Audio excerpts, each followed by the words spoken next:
કેશુભાઈ પટેલની સરકાર હતી અને નશાબંધી મંત્રી ફકીર વાઘેલા હતા, ત્યારે એક એવો પ્રશ્ન ઉદ્ભવ્યો હતો કે આપણે ગુજરાતમાં કરોડો રૂપિયાનો દારૂ પકડીએ છીએ, એટલે વિદેશી દારૂની વાત છે, અલગ અલગ બ્રાન્ડનો, મહારાષ્ટ્રથી, પંજાબથી, હરિયાણાથી, મધ્યપ્રદેશથી.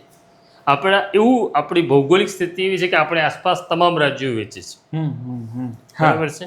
એટલે દમણથી આવે અને લોકો દમણીઓ દારૂ કહે છે. મને ખબર નથી, પણ લોકો એવું કહે છે કે દમણમાં પાણી બરાબર નથી એટલે દમણનો દારૂનો ટેસ્ટ અલગ આવે છે અને રાજસ્થાનનો અલગ આવે છે.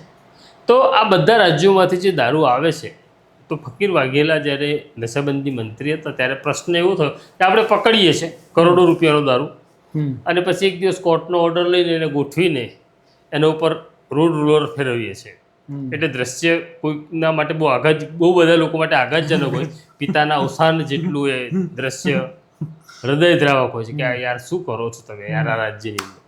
સરકારને પણ આવો વિચાર આવ્યો હતો કે યાર આપણે એને શું કામ ફોડી નાખીએ, આને બીજા રાજ્યમાં વેચીએ તો.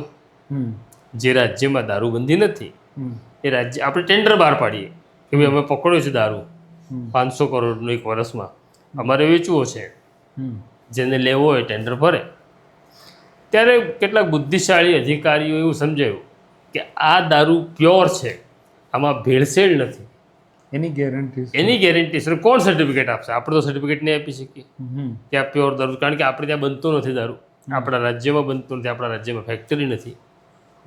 અને જો આ દારૂ આપણે કોઈક રાજ્યની વેચ્યો, ત્યાં દુકાનમાં ગયો અને ત્યાં લઠ્ઠાકાંડ થયો હતો, એટલે પછી એ વિચાર પડતો મુકાયો. પણ દારૂ બંધી હટાવી લેવી જોઈએ એ વિષય ઉપર શંકરસિંહ વાઘેલા સિવાય કોઈ બોલ્યું નથી.